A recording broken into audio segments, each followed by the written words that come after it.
نحمد اللہ تعالی ونصلی ونسلم علی رسولہ المجتبی وعلی آلہ وصحبہ وبارک وسلم دائما ابدا اما بعد اعوذ باللہ من الشیطان الرجیم بسم اللہ الرحمن الرحیم بحمد اللہ تعالی کہ رب ذوالجلال کے احسان اور کرم سے سب شروع ہوگا آپ کا سورہ مومن کی 21 نمبر آیت شفا سے آگے ملاحظہ کیجیے۔ اعوذ باللہ من الشیطان الرجیم بسم اللہ الرحمن الرحیم ذالک بأنہم کانت تأتیہم رسلہم بالبینات فکفروا فأخذہم اللہ انہو قوی شدید العقاب۔ ذالک یہ جن سزاؤں کا قبل ازیں تذکرہ ہو چکا ہے، ذالک یہ اس لیے کہ بِأَنَّهُمْ وہ لوگ ایسے تھے کہ کانت تأتیہم رسلہم کہ ان کے پاس اللہ تعالیٰ جل وعلا کی جانب سے ان کے رسول تشریف لائے بالبینات کھلم کھلا روشن نشانیاں لے کر، فکفروا انہوں نے ان کا کفر کیا، انکار کر دیا، فأخذہم اللہ تو پھر اس کفر کی پاداش میں رب کائنات نے ان کو گرفتار کیا، پکڑا، ان کو سزا دی۔ انہو یہ بات شک و شبہ سے بالاتر ہے کہ وہ اللہ تعالیٰ قوی زبردست قوت والا ہے، بہت طاقت والا ہے، شدید العقاب وہ شدید سزا دینے والا ہے، تعاقب فرمانے والا ہے، کسی کو بھاگنے نہیں دیتا۔ پچھلی آیت بارکہ میں اب یہ پڑھ چکے ہیں کہ رب کائنات جل وعلا نے کافروں کا تذکرہ کرتے ہوئے ارشاد گرامی قدر فرمایا اولم یسیروا فی الارض فینظروا کیف کان عاقبۃ الذین کانوا من قبلہم، زمین پر انہوں نے گھوم پھر کر نہیں دیکھا ان لوگوں کا انجام کیا ہوا جن سے پہلے گزر چکے۔ کانوا ہم اشد منہم قوۃ وآثارا فی الارض، وہ بے اعتبار عددی قوت کے اور اپنے نشانات کے، اپنے محلات کے، وہ ان سے کہیں زیادہ طاقتور تھے ان لوگوں سے۔ پھر ان کا انجام کیا ہوا، ان کا حشر کیا ہوا، پھر وہ رب کائنات جل وعلا سے بچ نہ سکے۔ یہ سزا ان کو کیوں دی گئی، کس بنا پر ان کو تباہ و برباد کیا گیا، ہلاکت و بربادی ان کا مقدر کیوں بنا، رب کائنات جل وعلا نے ان کو کیوں نصف و نابود کر دیا، ان کی نشانیوں کو باقی رکھ لیا؟ یہ اس لیے کہ ان کے پاس ان کے رسول تشریف لائے تھے، رسولہم ان کے رسول، ہر قوم کا رسول اس قوم میں سے ہی پیدا تشریف لایا، یعنی ہم قوم ہی تھے، یعنی اگر وہ قوم قبطی ہے تو رسول بھی قبطی ہوں گے، وہ قوم بنی اسرائیل ہے تو رسول بھی بنی اسرائیل ہیں، علی ھذا القیاس، یعنی جس علاقہ میں وہ رسول تشریف لائے اس علاقہ کی قوم سے متعلق تھے، ان کے ہم زبان تھے، ان کے ہم قبیلہ تھے، تاکہ ان لوگوں کو کوئی اجنبیت محسوس نہ ہو۔ میرے اور آپ کے کریم آقا رسول مبشر رحمت عالم صلی اللہ علیہ وسلم گو کہ پوری کائنات کے رسول بن کے تشریف لائے ہیں، کیونکہ آپ کی ابتدائی جلوہ گری عرب میں ہوئی تو حضور عربی ہی ہیں، یعنی ان کے ہم قوم انہی میں سے، تو فرماتے ہیں وہ رسول ان کے پاس تشریف لائے تو تشریف لائے کھلم کھلا نشانیاں لے کر، تو ان لوگوں نے فکفروا انہوں نے انکار کیا، فاخذہم اللہ رب کائنات نے پھر ان کو پکڑ لیا، ان کو سزا دی، بے شک اللہ تعالیٰ زبردست سزا دینے والا طاقتور ہے۔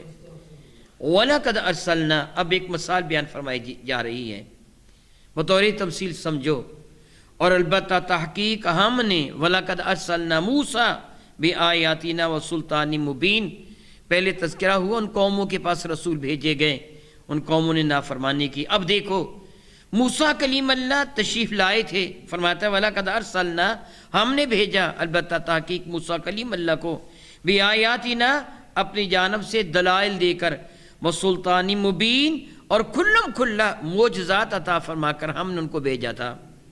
سلطان تسلط، مبین ظاہر، یعنی ایک ایسی شے جو ذہنوں پر اثر انداز ہو، مسلط ہو جائے، ان کو انکار کی گنجائش نہ رہے اگر وہ حق پرست ہے تو، جس طرح حضرت سیدنا موسیٰ کلیم اللہ 9 نشانیاں لے کے آئے تھے، 30 آیات 9 نشانیاں لے کے آئے تھے، ان میں جو 2 نشانیاں بہت بڑی تھی جو ابتدائی طور پر لے کے آئے تھے، ایک ید بیضا اور ایک وہ عصا، پھر وہ جو ان پر عذاب آیا تھا، کبھی مینڈکوں کا، کبھی ٹڈیوں کا، اور کبھی جوؤں کا عذاب، وہ جو کبھی خون کا عذاب، کبھی بارش کا عذاب، یہ کل 9 وہ نشانیاں تھی رب کائنات کی جانب سے جو موسیٰ کلیم اللہ کی قوم کو راہ راست پھیلانے کے لیے رب کائنات نے حضرت موسیٰ کلیم اللہ کو عطا فرمائی تھی۔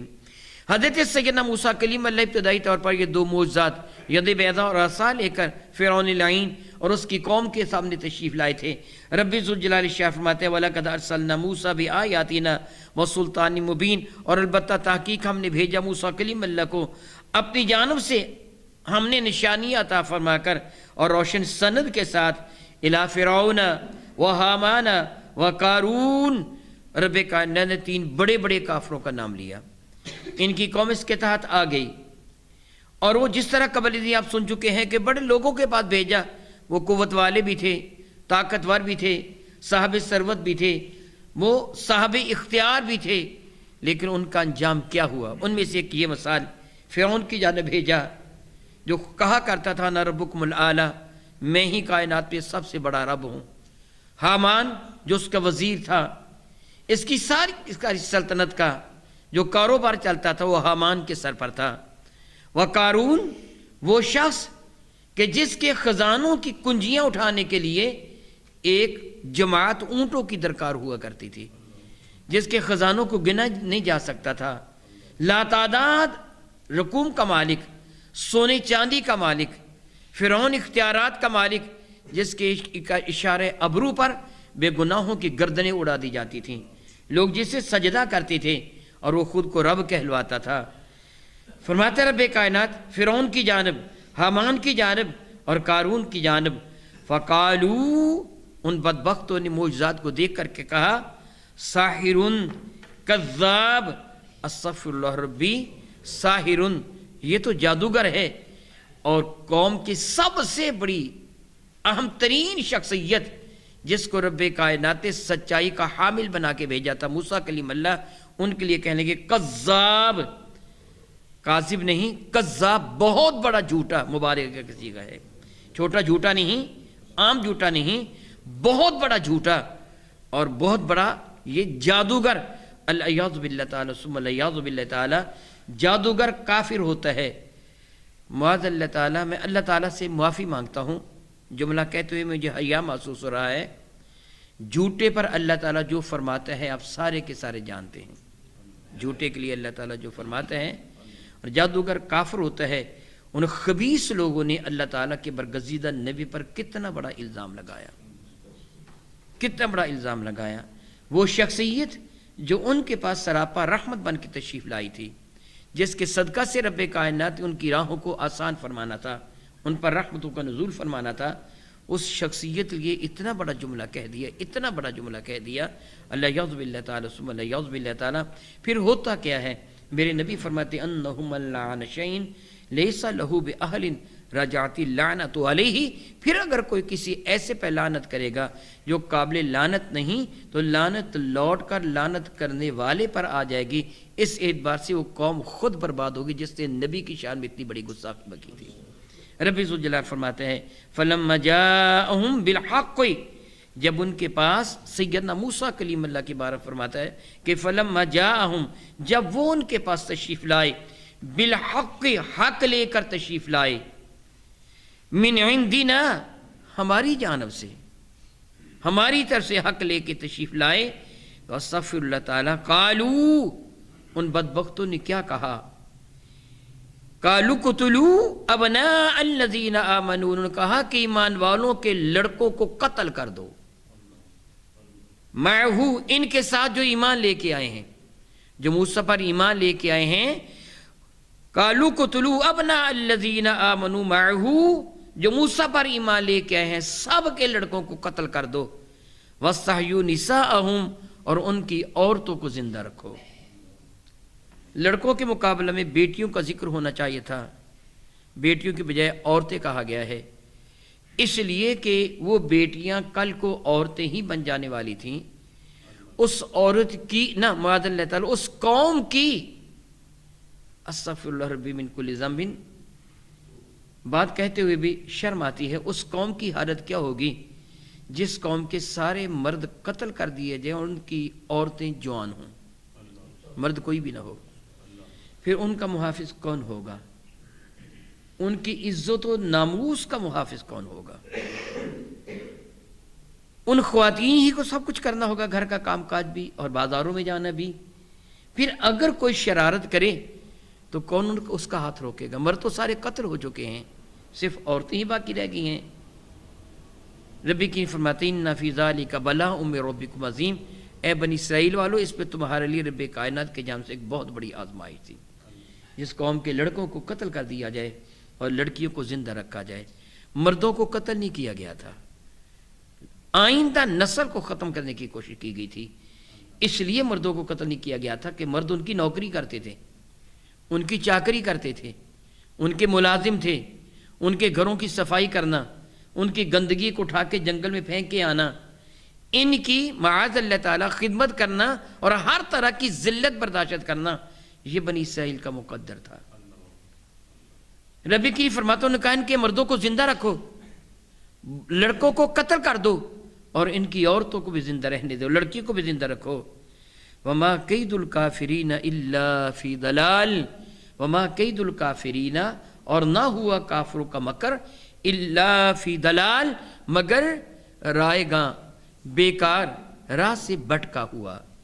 کفار نے مکر کیا، ان کا یہ خیال تھا موسیٰ مجبور ہو جائیں گے، ہارون مجبور ہو جائیں گے، بنی اسرائیل والے مجبور ہو جائیں گے، اور موسیٰ کلیم اللہ معاذ اللہ تعالیٰ ثم اللہ تعالیٰ ہاتھ باندھ کر کہیں گے بس کر بس کر، اب میری قوم کے لڑکوں کو قتل نہ کر، یہ تو ایک نسل کشی کی جا رہی ہے، میری نسل کو تباہ کیا جا رہا ہے، بنی اسرائیل آئندہ زندہ نہیں رہیں گے، ان کو نہ تو قتل کر، نہ قتل کر، موسیٰ کہیں گے۔ مگر ایسے ہوا نہیں، موسیٰ کلیم اللہ نے اس کے سامنے ایک لمحہ کے لیے بھی نرمی کا سلوک نہیں فرمایا، اس اعتبار سے یعنی کہ آج یہ انکساری کا نہیں، پوری قوت کے ساتھ فرعون کا مقابلہ کیا۔ اور یہ رب کی فرماتے ہیں وما کید الکافرین الا فی ضلال، کید مکر کو کہتے ہیں، دلال کو کہتے ہیں گمراہ، راستے سے بہک جانا۔ وما کید الکافرین الا فی ضلال، کافروں کا مکر تو کامیاب ہو ہی نہ سکا، ناکام ہو گیا۔ مراد کیا ہوتا ہے؟ دلال، سیدھے کے مقابلہ میں اگر کوئی کسی پر فائر کرے، تیر چلائے، گولی چلائے، جس کو ٹارگٹ بنایا جا رہا ہے، گولی دائیں بائیں چلی گئی تو گولی راہ بھول گئی ہے، تیر راہ بھول گیا ہے، کیونکہ راستہ تو ہوتا نا جس طور چلانا چاہتا تھا، یہ دائیں چلا گیا یا بائیں چلا گیا، گویا راہ بھول گیا۔ ان کا مکر یہ تھا کہ بنی اسرائیل کو برباد کر کے رکھ دیں گے، مگر ان کا مکر راہ بھول گیا، یعنی کامیاب ہوا ہی نہیں، بلکہ الٹا کیا ہوا، اس قوم کو تباہ و برباد کر دیا گیا، دریا میں غرق کر کے، اور اس کے والد سے بنی اسرائیل کو بنا دیا گیا۔ رب کائنات قادر مطلق ہے، سب کچھ تو اس کے ہاتھ میں ہے۔ میں کہ دیکھو پھر میں نے ان کے ساتھ کیسا سلوک کیا۔ وہ جو قبل ازیں آپ جو سن چکے ہیں کہ وہ لوگ جو صاحب ثروت تھے، صاحب کروفر تھے، صاحب اختیارات تھے، ان کا حشر کیا ہوا۔ تو اے اہل مکہ اور قیامت تک آنے والے اے لوگوں، اگر تم اس رسول رحمت کی نافرمانی کرو گے تو سوچو موسیٰ کلیم اللہ کی نافرمانی کرنے والوں کو تباہی و بربادی سے ہمکنار ہونا پڑا، تو جو موسیٰ کے بھی نبی کی نافرمانی کرے گا، جو سید الانبیاء کی نافرمانی کرے گا، اس کا انجام کیا ہوگا۔ ربی کریم ارشاد فرماتے ہیں وَقَالَ فِرْعَوْنُ ذَرُونِي أَقْتُلْ مُوسَىٰ وَلْيَدْعُ رَبَّهُ۔ وَقَالَ فرعون بولا اپنی قوم سے، اپنی قوم کے سرداروں سے، اپنی کابینہ کے ان ممبروں سے، اپنے وزراء سے، امراء سے، اپنی قوم کے صنادید و چودھریوں سے۔ وقال فرعون بولا ذرونی، مجھ کو چھوڑ دو، اس لیے کہ اقتل موسیٰ، میں موسیٰ کو قتل کر دوں، چھوڑ دو مجھے۔ بدبخت تجھے پکڑا ہوا کس لیے تھا جو کہہ رہا ہے چھوڑ دو مجھے، میں یہ کر کے دکھا دوں، یہ کر کے دکھا دوں۔ یہ ایک انداز تھا اس کے شکست خوردہ ہونے کا، ذلیل ہونے کا۔ بنی اسرائیل کے لڑکوں کو بے تحاشا قتل کیا، اس نے کس سے پوچھا تھا کہ بچوں کو قتل کروں کہ نہ کروں؟ معمولی سا کسی شک کے ساتھ وہ ناراض ہو جاتا، حکم دیتا اس کی گردن اڑا دو، اس کی بیچارے کی گردن اڑا دی جاتی۔ یہ کب کسی سے مشورہ لیتا تھا؟ فرعون جابر تھا، یہ کسی کے مشورے کا کوئی پابند نہیں تھا، یہ کہا کرتا تھا میں اللہ ہوں، میں خدا ہوں، اس کو ضرورت کیا تھی ان سے مشورہ لینے کی؟ دراصل یہ ایک اعتبار سے سیاسی چال چل رہا تھا، سیاسی چل رہا تھا۔ وہ کہنے لگا مجھ کو چھوڑ دو۔ ڈر کس کا تھا؟ موسیٰ کلیم اللہ کے ڈنڈے کا ڈر تھا۔ اسے پتا تھا کہ اگر موسیٰ غصہ میں آ گیا، میں نے اس کو قتل کرنے کی کوشش کی تو موسیٰ کیا کرے گا؟ اپنے ہاتھ کا ڈنڈا پھینک دے گا اور اتنا بڑا وہ اژدہا بن جائے گا کہ میں نے دیکھا تھا کہ میرے دیکھتے دیکھتے وہ ہزاروں من لاٹھیاں اور رسیوں کو آنے واحد میں نگل گیا تھا، اور وہ اتنے بڑے جبڑے والا تھا کہ میرے محل کو سمیت میرے سب کو نگل جاتا۔ وہ ڈرتا تھا کہ کہیں موسیٰ وہ اژدہا نہ بنا دے، یعنی وہ ڈنڈے سے ڈرتا تھا۔ شاید اسی بنا پر یہ کہاوت ہے کہ رب نزدیک ہے کہ ڈنڈا، وہ ڈرتے ہیں نا، وہ ڈنڈے سے ڈرتا تھا۔ موسیٰ کلیم اللہ سے نہیں ڈرتا تھا، اللہ سے نہیں ڈرتا تھا، اس اژدہا سے ڈرتا تھا۔ اور اپنی قوم کے سامنے اپنی خفت کو چھپانے کے لیے اپنی ذلت اور شکست کو تسلیم کرتے اس نے کہا مجھے چھوڑ دو، میں موسیٰ کو قتل کر دوں۔ آگے بڑھ کے دیکھ کس طرح تو قتل کرے گا، تیری جرت ہے تو آگے بڑھ۔ موسیٰ کلیم اللہ تنہا تھے، صرف حضرت ہارون ساتھ ہے اور ایک ڈنڈا ہاتھ میں ہے، اور ساری کی ساری فوج تو فرعون کے پاس ہے۔ کیوں نہیں کہا موسیٰ پہ حملہ کر دو؟ کہہ رہے میں قتل کر دوں۔ کہنے لگا وَلْيَدْعُ رَبَّهُ، پھر موسیٰ اپنے رب کو بلائے، میں دیکھوں گا اس کے رب کو بھی وہ کیا کرتا ہے۔ عقل کے اندھے موسیٰ کا مقابلہ تو کیا، تو موسیٰ کے ڈنڈے کا بھی مقابلہ نہیں کر سکتا، تو موسیٰ کے رب کا مقابلہ کرنے کا دعویٰ کر رہا ہے کہ میں موسیٰ کے رب کا مقابلہ کر لوں گا، تو موسیٰ کے ڈنڈے کا مقابلہ بھی نہیں کر سکتا۔ موسیٰ کلیم اللہ سارے تو سارے، ان کا ڈنڈا اس کا مقابلہ تو نہیں کر سکتا۔ وہ کہنے لگا انی اخاف ان یبدل دینکم او یظہر فی الارض الفساد۔ اللہ اکبر، اللہ اکبر، غور کیجئے کیا کہنے لگا؟ انی اخاف، میں ڈر رہا ہوں، ان یبدل دینکم، کہ موسیٰ تمہارے دین کو بدل دے گا۔ فکر کس کا تھا اسے؟ اپنا، اور کیا کہہ رہا ہے؟ مجھے تمہاری فکر ہے۔ کتنا بڑا سیاستدان تھا آج کا وہ سیاستدان جو فرعونی سیاست ہے نا، آج کی سیاست ہے بھی۔ آج کا لیڈر کہتا ہے مجھے قوم کا بڑا فکر ہے، اور قوم کو تباہ و برباد کر کے تجوریاں اپنی بھر رہا ہوتا ہے، دعویٰ کرتا ہے قوم کا فکر۔ غم کھایا جا رہا ہے ہر سیاستدان کو قوم کا، اور جب وہ وزیر بن جاتا ہے، عہدیدار بن جاتا ہے، تو قوم کے خون پسینے کی کمائی کو شیر مادر سمجھ کے ہڑپ کرنا شروع کر دیتا ہے، اور دعویٰ کرتا ہے قوم کا فکر ہے۔ وہ تمہارے چندے سے، تمہارے خون پسینے کی کمائی سے، تمہارے چندے سے جو رقم جمع ہوتی ہے، تمہارے محلے کی سڑک بنا کر، نالی بنا کر، سولنگ لگوا کر تم پر احسان جتلاتا ہے، ایک حصہ خرچ کر کے 9 حصے خود کھا جاتا ہے، اور کہتا ہے مجھے تمہاری بڑی فکر ہے۔ تمہاری نہیں، اسے اپنی فکر ہوتی ہے۔ یہ فرعونی سیاست ہے، جو ہزاروں برس پہلے جو فرعون کا انداز سیاست تھا، وہی آج کا انداز سیاست ہے۔ کہنے لگا انی اخاف ان یبدل دینکم، میں ڈرتا ہوں کہ موسیٰ تمہارا دین بدل دے گا۔ تو بڑے دین والا آیا ہے، تمہارا دین بدل دے گا۔ او ان یظہر فی الارض الفساد، یا زمین میں فساد پھیلائے گا۔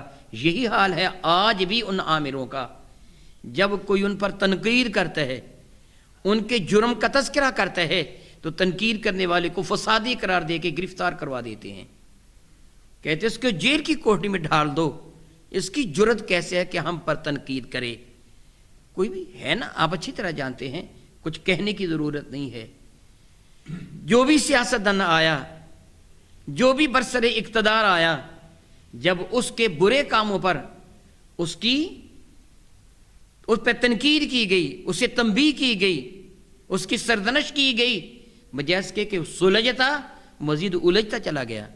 تنقید کرنے والوں کو فسادی قرار دے کر، لڑائی کرنے والے قرار دے کر، دہشت گرد قرار دے کر گرفتار کر لیا، اور کہ ان پر مقدمے چلاؤ، ان کی کیا جرت ہے ہمارے خلاف گفتگو کریں۔ بالکل یہ فرعون کی سیاست ہے، جو ہزاروں سال قبل سے آج تک اسی نہج پہ چلی آ رہی ہے۔ رب ذوالجلال ارشاد فرماتے ہیں اس سے یہ کہا یہ تمہارے دین کو بدل دے گا، یہ تمہارے اندر فساد پیدا کر دے گا۔ مقصد کیا تھا؟ موسیٰ بنی اسرائیل سے تعلق رکھتے ہیں اور فرعون قوم قبط کے ساتھ تعلق رکھتا تھا۔ اس سے کہا کہ آج ہم برسر اقتدار ہیں، میں اللہ سے معافی مانگتا ہوں، اللہ تعالیٰ مجھے معاف فرمائے۔ میں جملے نہیں کہہ سکتا سمجھانے کے لیے، جس طرح آج آپ بعض قوموں کو ہیچ سمجھتے ہیں، لیکن کوئی مسلمان ہیچ نہیں ہوا کرتا، یاد رکھیے۔ سب مسلمان عزت والے ہیں، کافر ذلیل ہے۔ بعض اوقات مسلمانوں کے لفظ کمی کہا جاتا ہے نا، اگر تو اس کا معنی معاذ اللہ تعالیٰ کم تر سے ہے، کمینہ سے ہے، تو پھر مسلمان کو کمی کہنا حرام ہوگا۔ اگر کمی کام کے اعتبار سے کہ کام کاج ہمارا کرنے والا تو جدا بات ہے، لیکن کمی کمین کے اعتبار سے یعنی کم عزت والا، ذلیل کے اعتبار سے کہنا مسلمان کے لیے حرام ہے، کہ ایمان والا عزت والا ہی ہوا کرتا ہے۔ ایمان والا ہمیشہ عزت والا ہی ہوا کرتا ہے، کافر ہمیشہ ذلیل ہوا کرتا ہے۔ اس نے یہ کہا تھا وہ لوگ، اب آپ میری بات سمجھ رہے ہوں گے، وہ لوگ جو ہمارے ہاں کم عزت والے ہیں، ہمارے گھروں کی نوکری کرتے ہیں، ہماری گندگی اٹھاتے ہیں، صفائی کرتے ہیں، ہمارے جانوروں کو چارہ ڈالتے ہیں، ہماری مزدوری کرتے ہیں، ہماری کھیتی باڑی کرتے ہیں، ہماری نالیوں کو صاف کرتے ہیں، ان لوگوں میں سے معاذ اللہ ایک موسیٰ ہے، اگر اس کی قوم جاگ اٹھی تو زمین میں فساد پیدا ہو جائے گا، یہ ہمارے مد مقابل کھڑے ہو جائیں گے، اس لیے اس کو دبا کے رکھو، موسیٰ کو نہ ابھرنے دینا۔ وہ کہنے لگا او یظہر فی الارض الفساد، اگر اسی طرح موسیٰ باقی رہا تو زمین میں فساد پھیل جائے گا، یہ تمہارے کامیں، یہ تمہارے نوکر، تمہارے چاکر، تمہارے ملازم، یہ تمہاری کھیتی باڑی کرنے والے تمہارے سامنے کھڑے ہو جائیں گے سینہ تان کر اور مقابلہ کریں گے تمہارے۔ اس کا نتیجہ کیا ہوگا؟ فساد پھیلے گا۔ اور اب کیا ہے؟ کوئی فساد نہیں ہے۔ کس اعتبار سے فساد نہیں ہے؟ کہ کسی کو سر اٹھانے دیا ہی نہیں جاتا، جو غریب سر اٹھاتا ہے اس کا سر اس کی گردن سے جدا کر دیا جاتا ہے، جو آواز بلند کرتا ہے اس کی زبان کو کاٹ دیا جاتا ہے، اور پھر جب سارے کے سارے چپ ساتھ لیتے ہیں تو کہتے دیکھا کتنا امن ہو گیا، حالانکہ یہ تو ظلم ہے، امن تو نہیں ہے۔ جس کو امن کہہ رہا تھا وہ تو ظلم تھا، اور جس سے وہ ظلم کہہ رہا تھا یہی تو حقیقی آزادی تھی، لیکن ان کو آزادی نہ ملے۔ وقال، اور کہا موسیٰ، حضرت موسیٰ کلیم اللہ نے، اب کیا تھا؟ فرعون نے کیا کہا؟ میں موسیٰ کو معاذ اللہ قتل کر دوں گا۔ اب موسیٰ کلیم اللہ کیا جواب دیتے ہیں؟ ڈر گئے اس سے؟ کیا اس کے سامنے آپ نے معاذ اللہ تعالی ہتھیار ڈھال دیے؟ نہیں۔ وقال موسیٰ، اور موسیٰ کلیم اللہ نے فرمایا انی استو بربی وربکم، میں پناہ میں آتا ہوں اپنے اس رب کی جو تمہارا بھی رب ہے، تو میرا کیا بگاڑ سکتا ہے؟ میرا رب میرے ساتھ ہے، میں اپنے رب کی پناہ میں ہوں، میں اپنے رب کی پناہ میں ہوں، تو میرا کیا بگاڑ سکتا ہے؟ تیری جرت کیا ہے کہ تو میرا کچھ بگاڑ سکے؟ میرا رب میرے ساتھ ہے۔ سبحان اللہ تعالی و بحمدہ۔ یہی بات میرے نبی نے فرمائی تھی حضرت سیدنا صدیق اکبر رضی اللہ تعالی عنہ سے، جب غار کے اندر سیدنا صدیق اکبر رضی اللہ عنہ نے عرض کیا تھا یا رسول اللہ، کفار بالکل غار کے دہانے پر ہیں، اگر یہ اپنے قدموں کی طرف جھانک کے دیکھیں گے تو ہم ان کو نظر آ جائیں گے۔ میرے قریب مسکرا دیے فرمانے لگے تھے اے ابو بکر لا تحزن ان اللہ معنا، ابو بکر غم کس بات کا ہے؟ اللہ ہمارے ساتھ ہے، ہمیں فکر کاہے کا، ہمیں فکر کاہے کا، اللہ ہمارے ساتھ ہے، ہمیں کیوں کر فکر ہو۔ میرے اور آپ کے کریم آقا تاجدار المعظم شفیع معظم رحمت عالم کے ایک ارشاد گرامی قدر ہے، اللہ کی پناہ چاہنا، اعوذ بکلمات اللہ التامات من شر ما خلق، یہ جملے اعوذ بکلمات اللہ التامات من شر ما خلق۔ ایک شخص بارگاہ رسالت باب میں حاضر ہوا، اس کے بچھو لڑ گیا تھا، میرے اور آپ کے کریم آقا صلی اللہ علیہ وسلم نے اے کاش کہ تو یہ جملے پڑھ لیتا، بچھو کبھی تجھے ڈاس ہی نہیں سکتا تھا، وہ اللہ کی پناہ میں آ جاتا۔ اور میرے نبی فرماتے ہیں جو آدمی کسی جگہ جائے اور ان کلمات مقدسہ کی تلاوت کر لے، اعوذ بکلمات اللہ تامات من شر ما خلق، رب کائنات جل وعلا چاہے گا تو اسے اس جگہ کوئی مصیبت آئے گی ہی نہیں، اللہ تعالیٰ ہر مصیبت سے بچا لے گا۔ حضرت سیدنا آبان بن عثمان رضی اللہ تعالیٰ سیدنا عثمان غنی کے صاحبزادے جو حدیث مبارکہ کے راوی ہیں، آخر عمر میں انہیں فالج ہو گیا۔ جو سیکنڈ راوی ہیں آبان کے بعد والے جو راوی ہیں، آبان نے حضرت عثمان غنی سے اس حدیث کو روایت کیا، اعوذ بکلمات اللہ التامات من شر ما خلق اور بسم اللہ الذی لا یضر مع اسمہ شیء فی الارض ولا فی السماء وہو السمیع العلیم۔ یہ پڑھنے والے کو اللہ تعالیٰ جل وعلا ہر بڑی مصیبت سے بچا لیتا ہے۔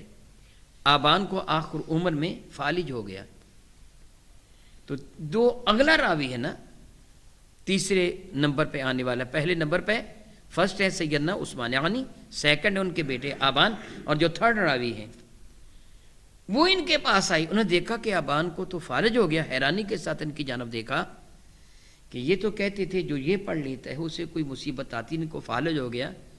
فرمانے لگے وہ میرے بھائی، مجھ کو اللہ کی قسم، نہ میرے ابا نے رسول اللہ پر جھوٹ باندھا، نہ میں نے اپنے ابا پر جھوٹ باندھا، دراصل جس دن مجھے فالج ہوا مجھے پڑھنا یاد ہی نہیں رہا تھا، مجھے پڑھنا یاد ہی رہا تھا۔ حیرانی کی بات ہے، کچھ عرصہ قبل گٹ والے سے مجھے کسی دوست کا فون آیا، اس سے کہا کہ شاہ جی کام خراب ہو گیا، وہ کارپینٹر ہیں، کہا کہ میرا جو انگوٹھا تھا نا یہ رندے میں آ کر شدید زخمی ہو گیا، کیونکہ وہ میرے ساتھ تعلق رکھا، عقیدت مند ہے، میں نے ان کو یہ دیا ہوا ہے پڑھنے کے لیے، عبد القادر ان کا نام ہے۔ میں نے کہا عبد القادر تو نے وہ پڑھا نہیں تھا جو میں نے تجھے دیا ہوا ہے؟ کہنے کہ شاہ صاحب روزانہ پابندی کے ساتھ پڑھا کرتا تھا، آج پڑھنا یاد ہی نہیں رہ گیا اور آج ہی چوٹ لگ گئی۔ جو میرے نبی نے فرمایا، اللہ کی عزت کی قسم حق فرمایا ہے، غلطی مجھ سے ہو سکتی ہے، میرے پڑھنے میں غلطی ہو سکتی ہے، آپ کے پڑھنے میں غلطی ہو سکتی ہے، جو میرے نبی نے فرما دیا حق فرما دیا۔ تو میں کہہ رہا تھا موسیٰ کلیم اللہ فرمانے لگے انی عذت بربی وربکم، میں اس کی پناہ میں آتا ہوں جو میرا بھی رب ہے اور تمہارا بھی رب ہے۔ سمجھانے کا بھی حسین انداز ہے، عقل کے اندو یہ فرعون رب نہیں ہے، رب وہ ہے جو میرا بھی رب ہے اور تمہارا بھی رب ہے۔ میں پناہ میں آتا ہوں کس کے مقابلہ میں؟ من کل متکبرین، ہر اس متکبر کے مقابلہ میں جو کہتا ہے میں بہت بڑا ہوں، کہا کرتا ہے انا ربکم الاعلی، یہ اپنی عظمتوں کا تذکرہ کرنے والا یہ خبیث جو ہے، میں اس کے مقابلہ میں اپنے رب کی پناہ میں آتا ہوں۔ ایسا متکبر لا یؤمن بیوم الحساب، جس کا قیامت کے دن پر یقین ہی نہیں ہے، جس کا قیامت کے دن پر یقین ہی نہیں ہے۔ علماء فرماتے ہیں ظاہراً معلوم ہوتا ہے کہ فرعون کو پتہ تھا کہ موسیٰ اللہ کے پیغمبر ہے۔ علامہ بیضاوی تعریف فرماتے ہیں کہ اس آیہ مبارکہ سے محسوس ہوتا ہے کہ فرعون کو پتہ تھا کہ موسیٰ اللہ تعالیٰ کے پیغمبر ہیں، اور اللہ تعالیٰ ہے یہ پیغمبر، فارسی زبان کا لفظ جس کا پیغام لے کے آنے والے، یعنی اللہ تعالیٰ کے رسول ہیں۔ دلیل وہ یہ دیتے ہیں کہ اس نے یہ جملہ کہا تھا کہ اقتل موسیٰ، میں قتل کروں موسیٰ کو، وَلْيَدْعُ رَبَّهُ، وہ اپنے رب کو بلا لے۔ معلوم ہوتا ہے اس کو پتہ تھا کہ موسیٰ کا کوئی رب ہے، کہہ رہا تھا موسیٰ اپنے رب کو بلا لے، اور بعد میں یہ فرمایا اس نے تنزن کہا تھا کہ موسیٰ اپنے رب کو بلا لے، حقیقتاً نہیں کہا تھا۔ جس طرح آپ یہ بھی جانتے ہیں کہ نمرود جب حضرت سیدنا موسیٰ کلیم اللہ، حضرت سیدنا ابراہیم علیہ السلام معجزہ دیکھ چکا کہ آپ بالکل زندہ سلامت آگ کے اندر موجود ہیں، تو اس نے کہا تھا اے ابراہیم تیرا رب بہت عظیم ہے، میں اس کی قدرت پر حیران ہوں کہ اتنی بڑی آگ میں اس نے تجھ کو بچا لیا۔ اس کا جی چاہا تھا کہ میں قبول کر لوں دین ابراہیمی کو، مگر اس کے وزیر نے اس کو ورگلایا، تو اس سے کہا کہ اے ابراہیم میں تیرے رب کو مانتا تو نہیں ہوں گے، تیرا دین تو قبول نہیں کرتا، البتہ تیرے رب کے نام پر میں قربانی ضرور دوں گا کیونکہ ہے بہت بڑا۔ یعنی مان وہ بھی کیا تھا، وہ نمرود بھی، کہ اللہ ہے، ابراہیم سچے ہیں۔